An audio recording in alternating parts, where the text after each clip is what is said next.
പ്രിയപ്പെട്ടവരെ, എൻ്റെ പിതാവിൻ്റെ സഹോദരൻ, കസിൻ ബ്രദർ ഷാഹുൽ ഹമീദ് മൂത്താപ്പ എന്ന് പറയുന്ന ഒരു മനുഷ്യൻ കഴിഞ്ഞ ദിവസം മരണപ്പെട്ടു.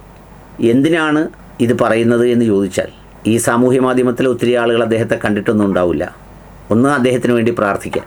മറ്റൊരു കാര്യം, ഇങ്ങനെയുള്ള കുറേ മനുഷ്യരെങ്കിലും നമ്മുടെ ചുറ്റുപാടുകളിൽ, നമ്മുടെ അടുത്ത്, നമ്മുടെ കവലകളിൽ, നമ്മുടെ ബന്ധങ്ങളിൽ, നമ്മുടെ അയൽ വീടുകളിൽ, നമ്മുടെ ദേവാലയങ്ങളിൽ ഒക്കെ കാണുമ്പോൾ ഇവരൊക്കെ വലിയ പ്രമാണിമാരല്ലാത്തതുകൊണ്ടും ഇവർ വന്നിറങ്ങുന്ന കാറിനും സംവിധാനത്തിനുമൊന്നും പത്രാസില്ലാത്തതുകൊണ്ടും ഇവരുടെ വാരഫലമനുസരിച്ച് പ്രധാനപ്പെട്ടവരായി ഒന്നും മാറാനും സാധ്യതയില്ലാത്തതുകൊണ്ട് നമ്മളിലെ പാഴെറിയുന്ന കണ്ണുകൊണ്ട് പോലും അങ്ങോട്ട് ശ്രദ്ധിക്കാതെ നടന്നു പോകുന്ന ഒരു നിലപാടുകാരുണ്ട്. യഥാർത്ഥത്തിൽ ഇത്തരം സാധു മനുഷ്യർ നാളെ പരലോകത്ത് സ്വർഗം ലഭിക്കുന്നവരിൽ പ്രഥമ സ്ഥാനീയരാവും എന്നാണ്.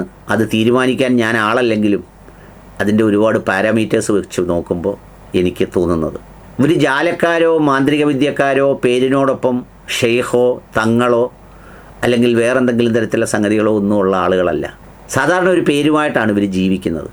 പ്രാമാണിത്വത്തിൻ്റെ കാലത്ത് പ്രമാണിമാരുടെ നടുവിൽ സാധുവായി ജീവിച്ച ഒരാളാണ് ഈ എൻ്റെ പിതൃ സഹോദരൻ. കസിൻ ബ്രദർ എന്നൊക്കെ പറഞ്ഞാൽ ഇന്ന് അതൊക്കെ വലിയ അകലമാണ്.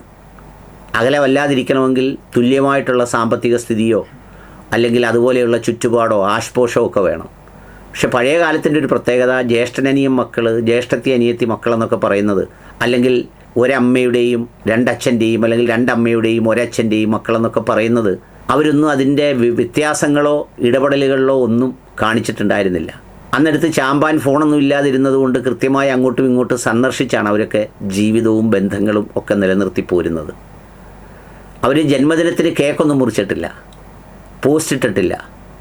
സഹോദരി അല്ലെങ്കിൽ സഹോദരൻ കൽബാണ്, ചങ്കാണ്, മുത്താണ്, കരളാണ് എന്നൊന്നും പറഞ്ഞുള്ള ഒരു സംഗതിയൊന്നും ഉണ്ടായിരുന്നില്ല. പക്ഷേ ഉള്ളിലൊക്കെ നിറഞ്ഞ കരുതലുണ്ടായിരുന്നു. ഈ മൂത്താപ്പ എന്ന് പറയുന്ന ആൾ ഒരു സാധു മനുഷ്യൻ, അക്ഷരാർത്ഥത്തിൽ സാധു മനുഷ്യൻ, വളരെ പതിഞ്ഞ ശബ്ദത്തിൽ മാത്രം സംസാരിക്കുന്ന ഒരാൾ. അങ്ങനെ ആരോടെങ്കിലും തട്ടിക്കയറുകയോ ചൂടാവുകയോ ഒന്നും ചെയ്യാതെ സ്വന്തം ലോകത്ത് അങ്ങനെ നിശബ്ദമായി പോകുന്ന ഒരാൾ. കുടുംബം മനോഹരമായി നോക്കിയിരുന്ന ഒരാൾ. കൃത്യസമയത്ത് ബാങ്ക് വിളിക്കുമ്പോൾ പള്ളിയിൽ പോയിരുന്ന ഒരാൾ. എൻ്റെ ജംഗ്ഷനിൽ തന്നെ ഒരു അടയാളമായിരുന്നു അദ്ദേഹത്തിൻ്റെ മൂലക്കട എന്ന് പറയുന്നത്. അന്തരിച്ചു പോയ മുൻ MLA ജി കാർത്തികേയൻ, തിരുവനന്തപുരത്തെ സ്പീക്കർ കാർത്തികേയനല്ല, കുലശേഖരപുരത്ത് CPIയുടെ ഒരു കാർത്തികേയനുണ്ട്. ഞാൻ നേരത്തെ പറഞ്ഞതുപോലെ പ്രമാണിയല്ലാതെ, കോടീശ്വരനല്ലാതെ, സ്വാധീന ശക്തിയുടെ പ്രഭാവലയമൊന്നും സൃഷ്ടിക്കാതെ ജനസേവനവും ജീവിതവും ഒക്കെ സത്യസന്ധതയുടെ അടയാളമായി കടന്നുപോയ ഒരാളാണ്. അദ്ദേഹം എപ്പോഴും വന്ന് ഈ കടയിലിരിക്കുമായിരുന്നു, ഞാൻ കാണാറുണ്ട്.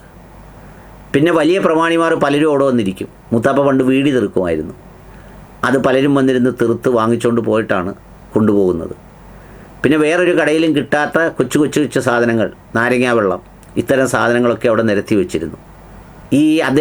അദ്ദേഹത്തിൻ്റെ ഈ ചെറിയ പീടികയിൽ അന്നത്തെ ഒരു പ്രധാനപ്പെട്ട ദൗത്യം എന്താണെന്ന് ചോദിച്ചാൽ, ഈ ജംഗ്ഷനിൽ ആരെങ്കിലും വന്നാൽ നമുക്കറിയണമെങ്കിൽ അന്ന് CCTV ഇല്ല, മൊബൈൽ ഫോണൊന്നുമില്ല.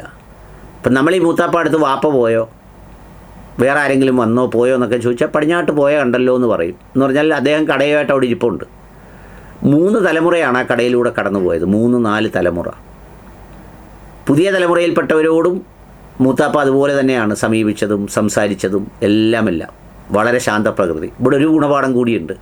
നമ്മളെല്ലാവരും പറയുമല്ലോ, ഈ കച്ചവടം നടത്തുമ്പോൾ അത് കപടമാണ്, ഇച്ചിരി കാപഡ്യമൊക്കെ കാണിക്കണം. പുള്ളിക്ക് ഒരു കാപഡ്യവും കച്ചവടത്തിലില്ലായിരുന്നു. പുള്ളി ഒരു സാധനം വാങ്ങിച്ചുകൊണ്ട് വെക്കും, അതിൽ പ്രിൻ്റ് ചെയ്തിരിക്കുന്ന ഒരു വിലയ്ക്ക് വിൽക്കും, ചെറിയൊരു ലാഭം കിട്ടും.